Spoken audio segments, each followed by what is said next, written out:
my screen, and that way we can all see. And Bill, just confirm with me that you in fact can see it. Yes. Good. Okay. Well, since Bill DeWeese is here, I'll just preface any remarks that he and I make together with this, which is that for some of you know that I spend quite a bit of time in Las Vegas as well as in California and a little bit in New York. And I've recently decided that I'm going to start to try and play some poker. Now, I don't know what level of seriousness yet. All I know is that I have a lot to learn and it's a complicated game, et cetera, et cetera. And I was thinking about this because over this last weekend, I played about 45 hours of poker over 3 or 4 days, which amounted to, 10 plus hours a day. In addition to being sort of a pretty sedentary kind of job, work, fun, whatever you want to call it, hobby. It also reminded me of the fact that many people go after and look at poker in the same way they do information marketing. They really don't, they don't get serious about it. They don't study. They don't do what they have to do in order to succeed, and that's a problem. As I saw from my own poker efforts over the last, I don't know how long now, I am certainly not net up. And so I said to myself, wait a second, now there are ways to learn how to do this. So one of the first things I did is I went out and bought a couple books, and then I bought a piece of software that would train me on how to play poker hands correctly, or at least better than I'm playing now.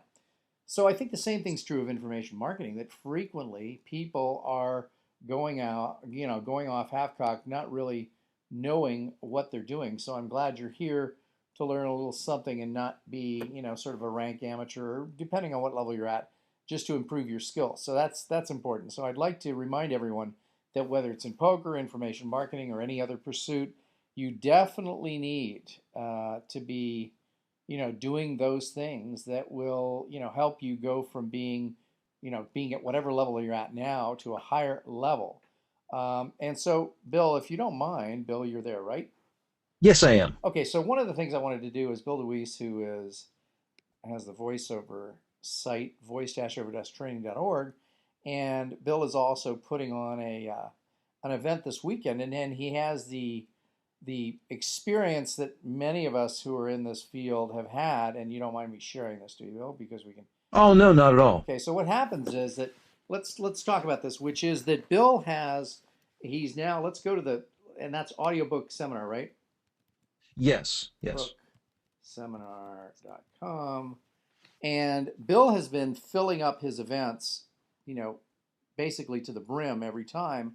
In this case, this event is now going to be held over this weekend, and he has one person signed up. So it's gone, and max was how much? It's 6 or 7, right?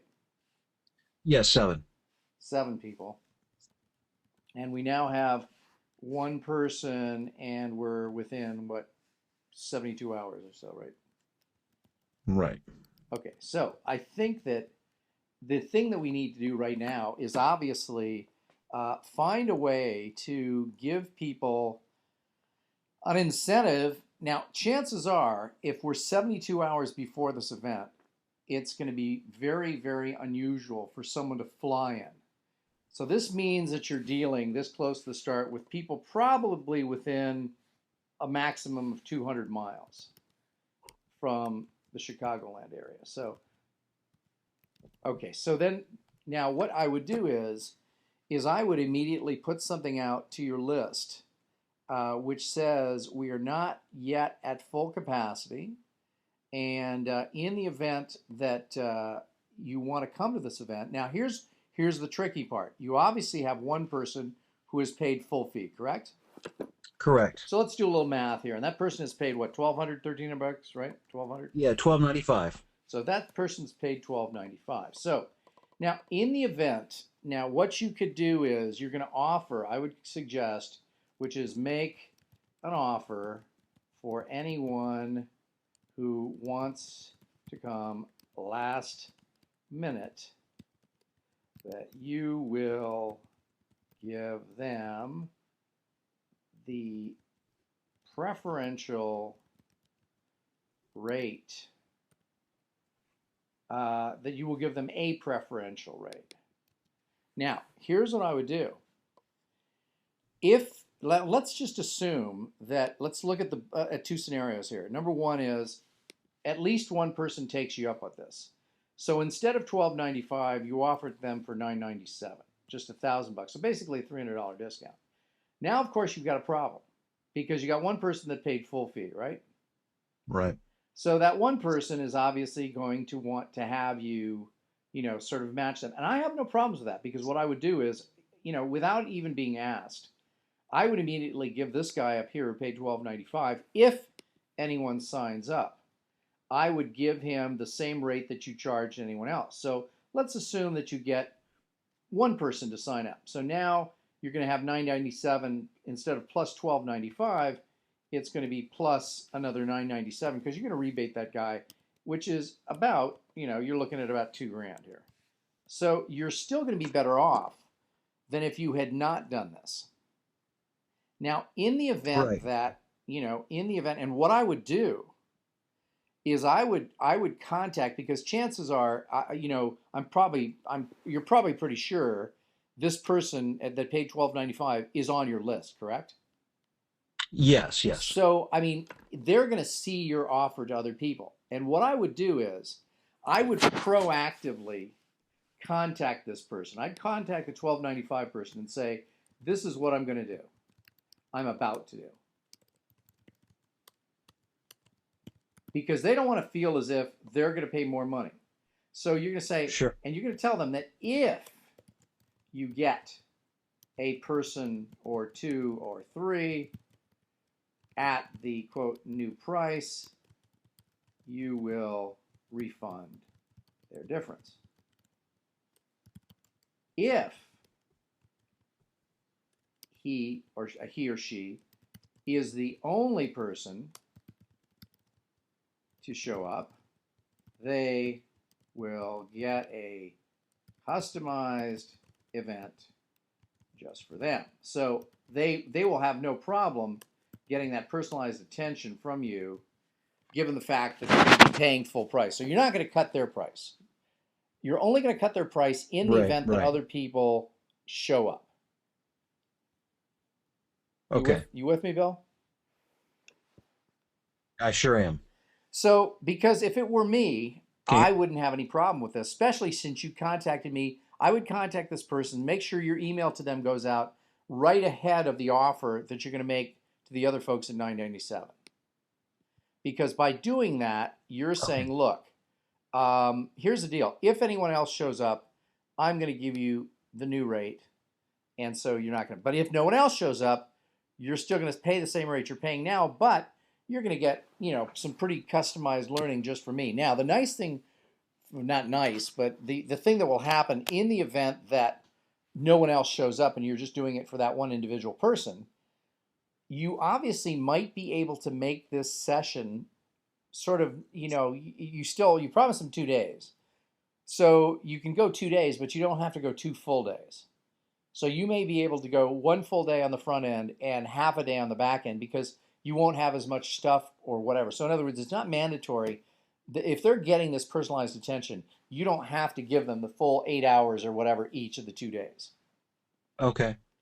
So, but I also think that it presents a real good opportunity. Now, the question is, you've already recorded one of these, correct?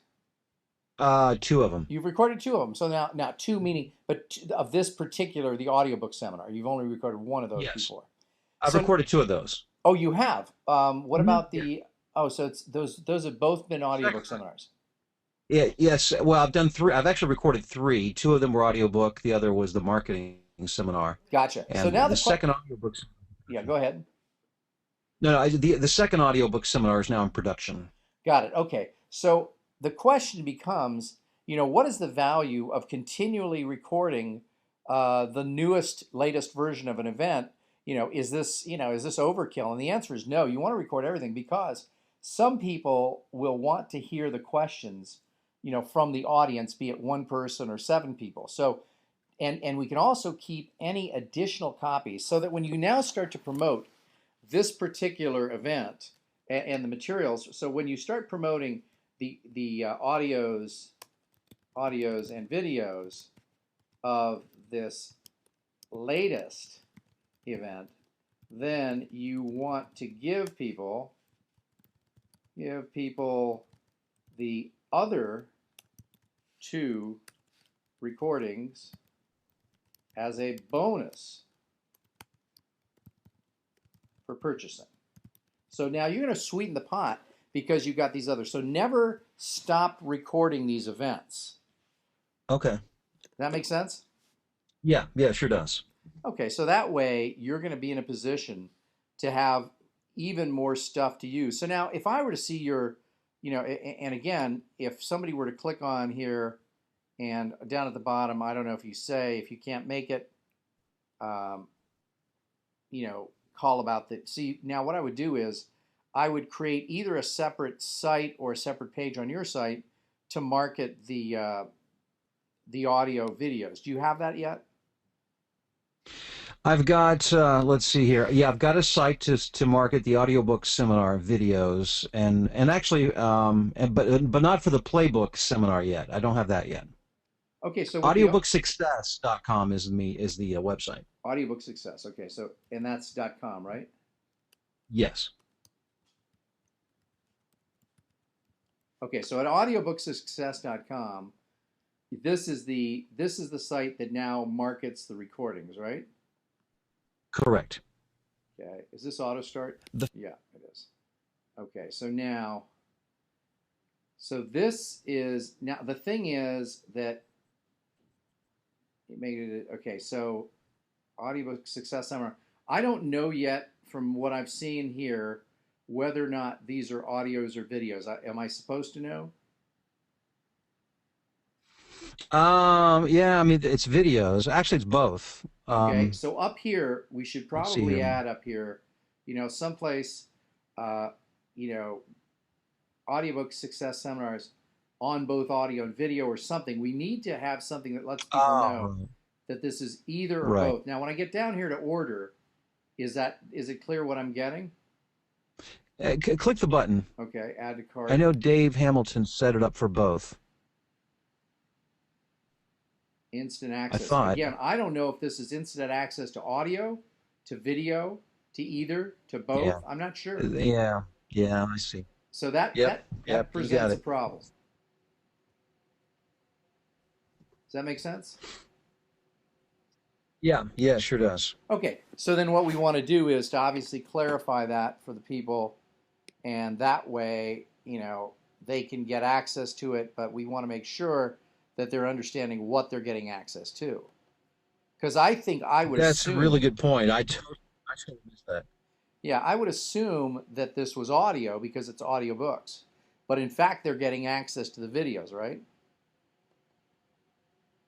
Correct, yes. Okay, so you've also got to tell me why it is better that they have access to the videos as well. In other words, because this is giving them access to a wish list protected page, which has the videos and audios. Is that correct? Yeah, Dave said I recorded the audios and Dave set it up to purchase the audios, but now when you click that, I don't see that. So I've got to check and see we'll see what I'm missing. Right. Okay. So let's make sure and check into that and see because I don't really know what it is here that I'm getting.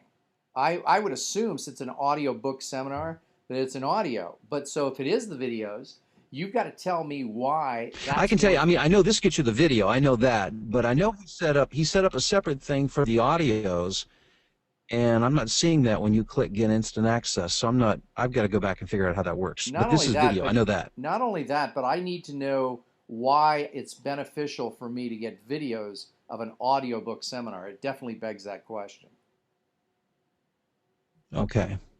So take a few notes on that. So what we need to do is figure out what the deal is there. Other things here. Let me just think if there's any other stuff. So that's we obviously now the other thing that we talked about is that it's going to be a really good idea to do a pre-publication offer for both this new one, the new for both the new audiobook seminar and the video and the marketing videos. Right. And that pre-publication offer that we talked about before if the eventual price is going to be, as we said, 247, I was suggesting that what you do is now you're going to have two things that you're going to offer them, right? So if they get one, we would pre-publication price it at 197, and if they get both, we might do a pre-publication price of 350 or 47, whatever you want to do. And so now by buying the both option, they're getting almost $150 off, but they must buy it within the next X number of days, right? Right. I think you said 7 days. Yeah. Give them 7 days to. You know what? That might even be too long. The next, 5 days or something. I I lost think you there. It might be too much. Too much. yeah, Too I think long. it's too long. So in other words, if they're going to get some kind of Okay, special 5 days. pre-publication deal,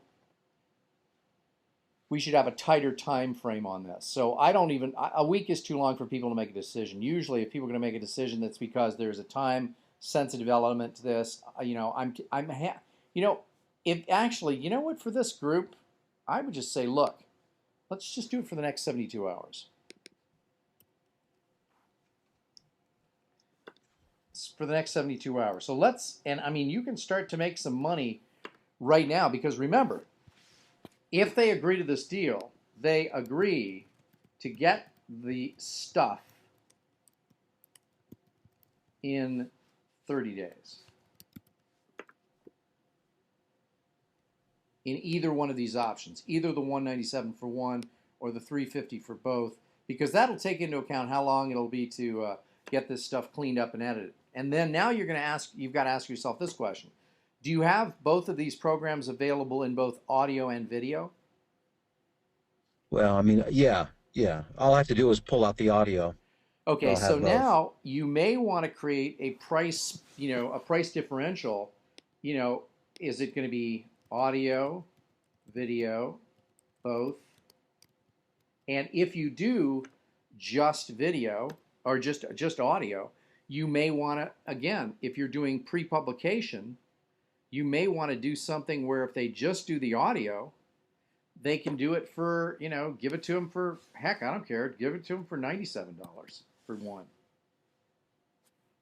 Okay. Because again, we want to get people into the funnel, get them going with this. I mean, if they just want the audios. So I'm just saying that we want to, if Dave has set this up, Dave Hamilton has set this up so that it's a wish list kind of protected page. I would hope that what would happen is there would be a protected page in which people can click on, something to stream the audios, something to stream the videos, and also to see whatever the handouts were. Did you have any handouts for any of these? Yeah, and that's all in there. Okay, and so it should be a PDF file. So, but again, that Yes. wish list protected page is probably the way to go. Right, right, okay. So you don't have With any the audio hassles. as well, right? Now the other thing, remember, is that Dave has now got this structured. And by the way, Dave Hamilton, for those of you who don't know who we're talking about, is the web marketing magician.com. And Dave has got this now. He's got it set up, I think, so you can also, people can order, whether or not they want access only or they want the physical product. So access to streaming versions of these or access to physical products, because he's now developed the script that works with Kunaki where it'll automatically be ordered. So again, I just think that you need to get the offer out there on the pre-publication offer, especially do it before Memorial Day and everybody starts thinking about the summer and vacation. Yeah, yeah. I think that might be the problem with my seminar attendance, by the way. Could be, could be. It's you never really know what's going on. The other thing is, let's talk for a second. I know you have to go shortly, but let's Yeah. talk for a second about. I was checking the rankings today, and I actually saw the ranks go down. Did you?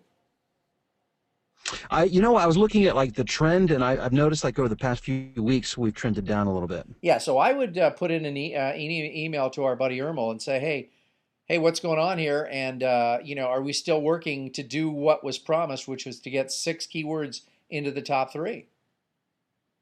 Right. I would just nudge him along and just say, I would just do a very casual, like, hey, I think our agreement said top 3. Do you have any ideas? It looks like we've actually dropped in location. Right. Yeah, I will do that. because that's something we paid for, Right. and that was we know that to be the fact, right? That it was top Oh three, yeah. Well, it's top three for. I'll have to pull out the contracts. Like top three for three or five of them, and the rest were like top five. right? And I don't think that any of those top things have broken into the top three, have they? Not that I'm aware of. I Yeah, and think I don't six is think, the highest I've yeah, seen. and I don't think that they've also been there for the length of time promised either. I'm sorry. Say that again. There were two components: where it was positioned and how long it would stay there. Well, no, I don't think it was how long it would stay. It was how long it would take to get there, which we're way past that. Yeah, well, the thing about it is yeah, so I would just say, hey, I don't think we've really done here what was promised yet. So, I would nudge them along there. Yeah, I will. I will. Okay, good. So now, let's see. Any other matters that we need to discuss before you jump off? I know that you're again, Yeah. and you've got a lot going on here. Yeah, and I'll update you on everything when we get a chance. But yeah, no, thanks for this is helpful information. I'll do a last minute offer here for the seminar and see if we can't wrangle up another another attendee or two. Yeah, I would do it. Do it now. Do it fast. And so, if you're going to jump off, then what I'm going to do, just let me know. Is that the case? You're going to jump off now? Yeah, I do need to do Okay, that. good. Well, thanks for being here, and we'll talk to you later. Thank you, Fred. Talk to you Okay, soon. good. Bye bye. Now, thank you, Bill. Okay, so for the rest of everyone who is on the webinar here, here's what I'm gonna do. I'd like to open it up for questions. So if you go to your question box and pop in any questions about that particular issue on seminars or any other matters that you have questions about, now is the time to do it. So I'll make this sort of an open call, open session for any questions regarding what Bill and I were just talking about, or any other information marketing related questions. So go ahead and put those questions in now. Anything, any topic. It's sort of like an open phone Friday kind of thing, but it's on Wednesday.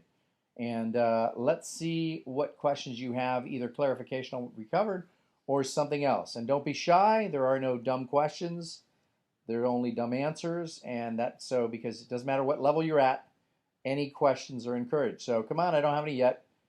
Someone give me a question here so we can work off of that and go. So I'm waiting for your questions, or this is going to be a very short webinar. So let me see what you got here, folks. Any questions on anything we've covered? Uh, Gosh, I guess Scott Straub is going to have to save me here, Scott. Oh, there you are. There, good. Even before you did it. Question from Scott is, have I ever used iBooks? So iBooks is the question. So let's put that down here. iBooks, question mark. Have I used them, meaning have I set something up in there? The answer is, I looked at the numbers, Scott, and it looks to me as if, I mean, iBooks are kind of cool because, Apple has their own proprietary system, so you can create all kinds of fancy, audio and video within your iBooks and embed everything. There's only one problem, which is that Kindle is selling the most number of units. So for me, Apple it's sort of an afterthought. I'm not really thinking, once things get really sophisticated, and I'm sure that in due course, Amazon is going to change their interface because they're not going to want to have Apple show them up. So they're going to get much more sophisticated in terms of the ebooks there. But for right now, the answer is no. I'm not really going after, although I think all of my ebooks appear in Apple's stores, courtesy of Smashwords. I think Smashwords publishes it to the iBook store as well. I'm fairly certain of that, Scott. I'm not sure, but for me, I'm not using them. I've never really concentrated on them. So if that answers the question. Um, Yeah, well, yeah, Sean's saying this happens when you ask questions in your webinar. You know what? It doesn't happen here. That's pretty unusual, Sean, for me. Most of the time, I get plenty and plenty of questions, but it's usually about various other things there. So that's important. So if anybody has any questions, you need to put them up now. Okay, so okay, how do you get started recording your seminar? Hire an outside company, do it in house. Yeah, this is a good question, Greg. Let me give you the answer. Let me give you an answer from a seminar that I did about 7 or 8 years ago, in Phoenix. I was having a big event for people in the real estate field. And I got a quote from a company in Phoenix. These numbers are just outrageously amazing to me. So the quote was for I had a 3 day, 3 camera shoot that I wanted to do. Okay? And let me see if I can type here. And the quote coming from some highly recommended group in Phoenix was something like $45,000. Ha! Yeah, right. So what I said, Greg, was okay.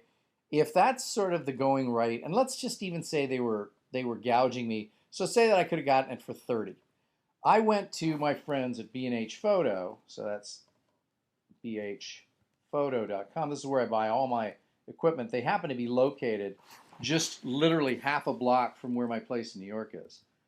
So at bhphoto.com, I went to them and I asked them, I got a whole bunch of stuff. I got 3 cameras. I got a video switching device to allow me to mix the signals on the fly. And I did all of that. Plus, I hired 3 people, including a guy I flew out from New York who I knew. So 3 people, again, if I could type here.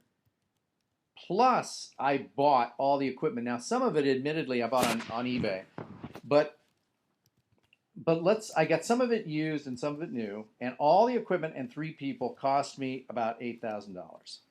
So I now own the equipment going into the future, and I had 3 people, all of whom knew how to do this, and I was able to get it. So in general, Greg, depending on what you're doing, it is now almost always a good idea to buy your own equipment and do it in-house rather than having somebody else. Now, if you're doing it for the first few times, I would always encourage you to find and have at least one person, preferably someone local that you don't have to fly in from out of town. But I knew the guy that I flew in. He's a great guy. Kendall is a super good guy.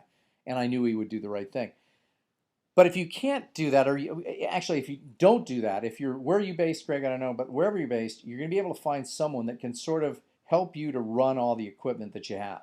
And again, depending on how sophisticated you want to get, I have what's called a live switcher for my video materials, which means I can send 4 signals into this box, and someone can sit there pressing A, B, C, or D to immediately switch the signal so that as we are recording it, we're doing what's called live editing, sort of live switching on the fly, and we're actually going to end up with a separate, when we're done, there's virtually no editing that's going to be necessary. We're editing on the fly.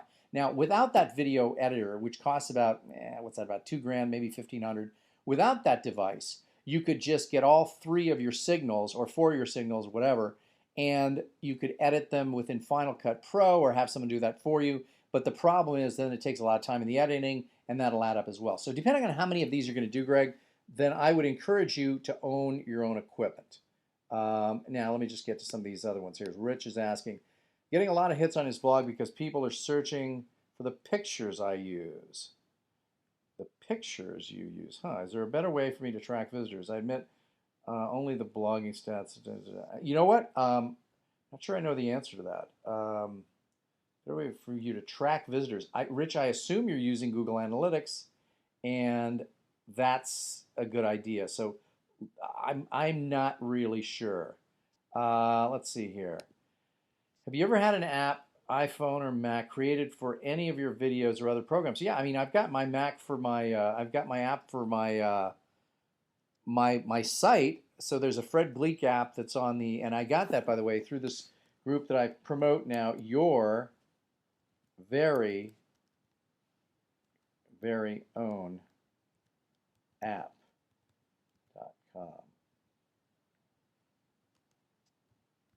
Okay, so your very own app.com, and let's bring that up just so you can see that, Scott.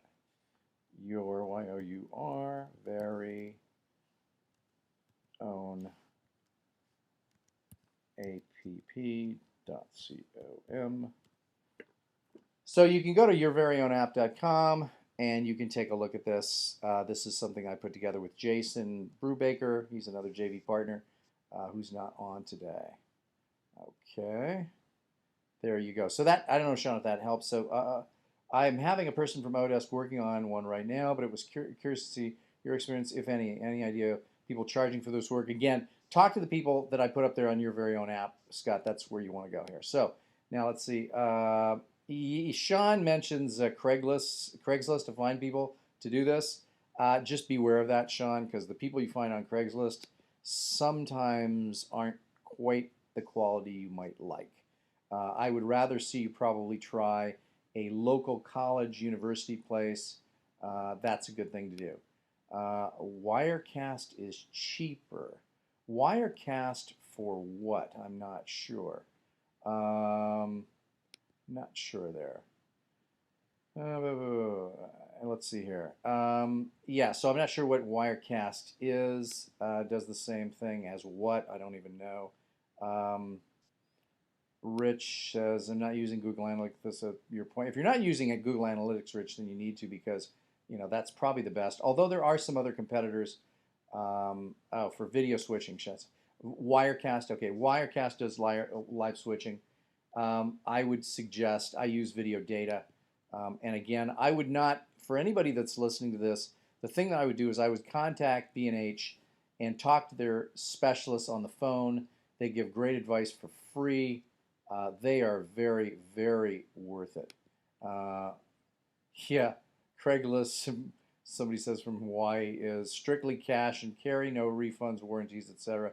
Yeah, I would agree. The only thing I bought on Craigslist that I was happy with is I'm right now doing this webinar from something called a perfect chair. And if you don't know what a perfect chair, if anyone here on the webinar does any kind of writing or typing a lot, let me just show you what the perfect chair is. This thing, I mean, and again, I would never again buy one of these new. This is what it looks like here. I would never buy one of these new anymore. I did once a long time ago, and it was kind of, because it was back before, that's what they look like. So there are these reclining leather comfortable chairs. That gives you an idea of what they look like there. I love them for doing these or for writing for extended periods of time on a laptop. Extremely comfortable. You see these people in sort of a semi-reclined position. I am right now a lot further back. The chair is a lot further back, and it's really, really worth it. I got one of these on Craigslist for like $500. They normally cost like $2,000. So highly recommend that. So the perfect chair is a good thing if you're doing a lot of writing or any work where you're in a laptop. Question, Scott. Yes, last question. What was the name of the previewer you were using before to publish a new Kindle book? I think you mentioned that there was another program other than the Kindle previewer. A previewer that I was using. Scott, I got to be honest, I only use, so Scott is asking a question about Kindles, right? So when you upload your books to Kindle, let me just show you here because it'll make a lot more sense here. So I've got it, I go to kdp.amazon.com, I sign in to my account. Oh, there we go. So let's see here. Scott, bear with me. Let me show you this. Okay, so here's let me just pull up an example here of, let's pull up the more recent one. And by the way, if you guys haven't gotten a copy of this, it's well worth the money. I've got a bunch of these now. I got some new things. Some of my new things are still, I got the Ultimate Marketing Secret, still 99 cents. Get that before it goes up because I always raise the prices. And how to sell your coaching services. The two that are currently 99 cents are that one and that one. And I'm adding new ones all the time. But let me just show you as an example. So my How to Write a Book in 30 Days or Less. So now I'm into How to Write a Book in 30 Days or Less, Scott. And what I do is I upload it in Microsoft Word. And the upload, see, I did this a while back. That was successful. I just preview it right here. And so I've got that is my preview. That's sort of the cover page. Notice that my second page after the cover page, Scott, is a bounce back page. Find out more about the author by visiting fredgleeck.com, and to get your free information marketing course where $397 go to, and I give them a bit.ly link. If I were really being good, I'd put a separate bit.ly link in for every book to track that, but I'm not. So again, Scott, I hope that answers the question. I use only the previewer within the Kindle store. And by the way, although I'm now up to about 32 items in the Kindle store, I'm finding, it's really tough for some reason, to keep up with I'll just show you my sales. My sales are like anemic this month. So I've got seminar marketing tips. So I've got about, if you look at these results right now, the biggest sellers is marketing or coaching services and how to sell your own ebook. That one's doing real well, and how to write a book in 30 days or less. But right now, I'm on an annualized rate of about I'm not annualized monthly rate. It's about still about $500 a month, and I was frankly hoping that it would have gone higher by now. Okay, so now Tom is asking. I saw your message about Amazon reviewers, and that had some response did not live up to your expectation. What are the expectations? Okay, so here's the question.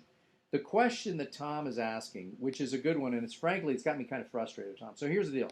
So what I did was I went out to my list and I said, I need reviewers. And so from that, Tom, from my first set of requests, I got about 32 people to agree to review. Only one problem, Tom, and everybody listening, which is that the 32 people who agreed to review, I think that in actual fact, I don't know this for a fact, but I think maybe 8, possibly 10 of them actually did any reviews, even after being sent the items for free. Now, I don't really care because it's not like a really expensive item, but it's kind of BS that people would agree to be reviewers and then not do the reviews. Now, some people were very good about it, so there were some people that really did it. But I mean, and what I kept saying every time I sent out a new article, I said, look, if you don't want to be on this list, if you don't want to be a reviewer, that's fine. Just let me know. I'll take you off the list. So a lot of the people weren't. So I'm going to now go through it and just see who has never reviewed anything and just remove them from that list because I don't want to do it. But I did go out to my list and say, look, if you want to be, and this is what you've got to do, is if you can get people to be reviewers, let's talk about when you get let's look at Amazon though. If you look at Amazon and you look at the various reviews that people post, here's the problem. Let's take a look at, and I'll just put my name in there so we can see all the stuff that I have, and we'll pull up one of mine. So here's my list of stuff. Let's look at this one, how to write a book in 30 days or less. So this has, although this is getting good sales, it has 2 reviews, and both of these reviews, if I'm not mistaken, Amazon, check this out, Amazon verified purchase. To me and to most other people, that review there from Andy Wallace, who's one of my reviewers, by the way, good guy, is different than this one from Valerie Balan, who did not buy the book. This person bought the book. This person did not. Or else it would say Amazon verified purchase. Both reviews are valuable, but to me at least, this review is much more valuable because it says not only am I reviewing this, I actually spent money for this particular item. And to me, that makes it a lot more credible. A lot more credible. So I would say that, there are, it's always better when you have more reviews. Now, I've got, for some of my stuff, again, they separated into the Kindle version and not, but let's just go through these and take a look. I mean, this one, for example, my Sell Your Brain Power book, which is my best book to date, in my opinion, this one has 9 reviews. I actually asked someone who was reviewing it not to give me 5 stars. Repeat, I asked someone not to give me 5 stars. If you have all 5-star reviews, it looks like a setup as well. So now, some of these people, Avish, who's one of my JV partners, that's his full name, Avinash, and that is not a that is not an Amazon verified purchase. This one was. So it's always good to have at least a few Amazon verified purchases there because if not, people think that you set it up and you had all your friends and family doing the reviews. So try not to do that. That's how it works. So again, you want to have at least a few Amazon verified purchases. That's key and that's critical. Okay, so reviewers. Talk about reviewers. So back to Tom's question here. So Tom, that's what I'm doing is that I'm getting people in as reviewers, and here's what I'm doing. When I get them in as reviewers, I get them in as reviewers when I'm charging just 99 cents because I start out every ebook that I put up there, I put it at 99 cents. After I have it up there for a while and I have at least 5 reviews, then, and by the way, in addition to reviews, you want people to like it on Facebook, and you also want people to to put what are called tags. So you want people to tag it, like it, and review it. You want all three things to happen. But after I get 5 reviews and I've got some tags and some likes, then I'm going to up the price to either $2.99 or $4.99. And by the way, I don't look at Amazon as something. I mean, at least not yet. I was hoping to be able. My goal is to get my Amazon revenue up to at least 1,500 or 2,000 a month as of the end of the year. Right now, it frankly doesn't look like I'm going to hit those numbers because I've got 30 either books or articles up there, and I generate about 500 to 600 a month. So I don't really. Maybe it will. Who knows? But it'll be interesting to see whether or not I can get up there and stay there. So I would just say that this is my strategy. So now the question becomes, which ones do I put at $2.99 and which ones at $4.99? And the answer is, well, let's take a look back at my bookshelf here, and you can see. So I'm going to sign in here, and I'm going to list 100 entries, so I have them all there. So you can see that there's $2.99 for that first one, $2.99 here, $2.99, $2.99, 99 cents because this is relatively recent. This is free, The Ultimate Marketing Secret, which, by the way, I did not write myself. I had ghost written by a tremendous ghostwriter. How much did I pay for the ghostwriter? Good question. She wants me to. I won't tell you who she is, but I'll tell you how much I paid. I paid 3 cents a word. Came out to around 5,000 words. That's about 150 bucks.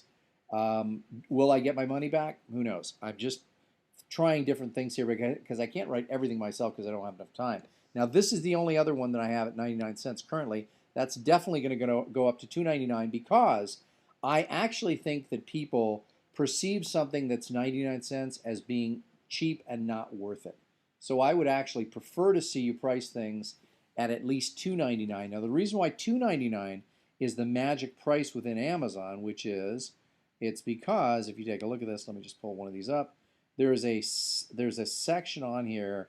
Let me just show you. If you go to the next page, there are 2 pages on this Amazon stuff. So I save and continue. You'll see that here is where you choose your royalty, it says. So choose your royalty. 35%, to get to 70% royalty, you must price your book between $2.99 and $9.99. So at anything less than $2.99, you're getting a 35% royalty.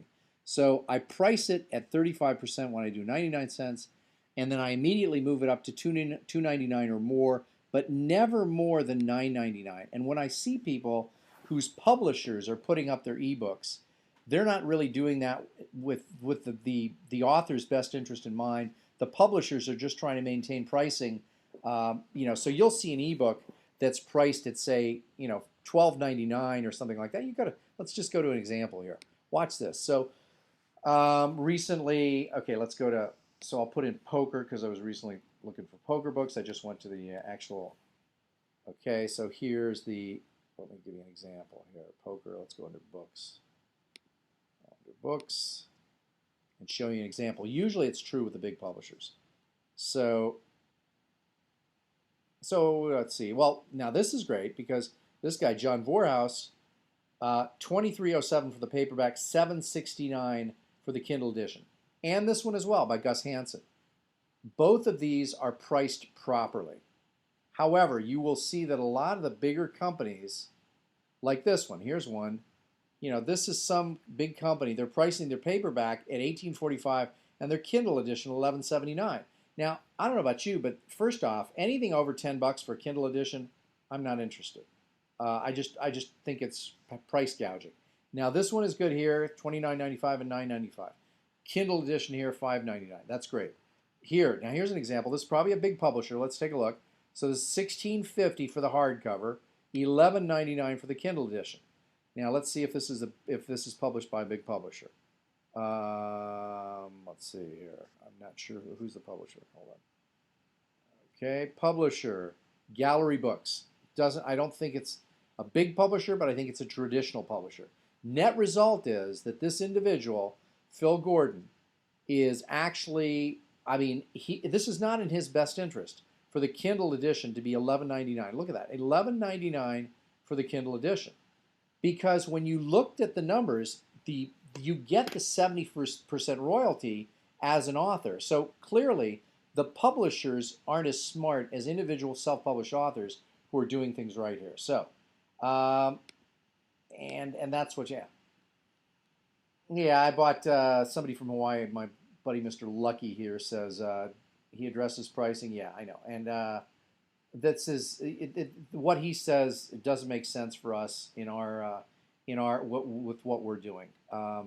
Actually, he's addressing a guy that's talking about how he sold 1 million ebooks or something like that, made $1 million in 5 months, and his pricing had to do 99 cents because it had to do with he was dealing fiction. As it relates to our interest in nonfictions, I would not recommend you do that. So that's important. Okay, so any other final questions here before we finish up? I just want to make sure if you have any other questions, bring them up now, and we will cover them. Yeah, some of them I didn't actually get to because some of them weren't as relevant as some of the others, but I appreciate all your questions, and if there are any others, please ask them now. So we've covered a lot of material here, and I'm glad that Bill was able to be with us for the beginning of the call. And again, by the way, the strategy that I'm using, Kindle, I do not look at this as a way to really make money. I'm looking at this as a way to build my list, because everybody who goes and buys one of my Kindle books, I give them a free offer to go to my site. And by the way, if you want to watch any previous, and let me just put this up here, any previous webinar, or most of them I should say, is available on fredgleeck.com, and here's where you go to get it. So if you like this one and you haven't been here before and you want to check them out, you just go to fredgleeck.com and you click on the spot where it says webinars. I'll show you that quickly here. Here we go. Come on, let's bring it up. What's going on? It's slow to load. So what you would do is, if you liked what you saw here, just click on webinars. Get rid of the pop up there. Click on webinars. And the great majority, almost all of these webinars are recorded and put up here, and we have over 80 now. So you got, some of them have transcripts, some of them don't. Feel free to go through and just go through a lot of this information. There's plenty of good stuff. So again, unless anybody has any other questions, I don't think we do, I will say thank you for being on the webinar. We'll see you again next Wednesday. Make sure to tell all your friends. And again, thank you for being here and taking your time, and I will see you next week, same time, same channel, folks. Thank you very much. See you next week. The organizer has ended the session, and this call will be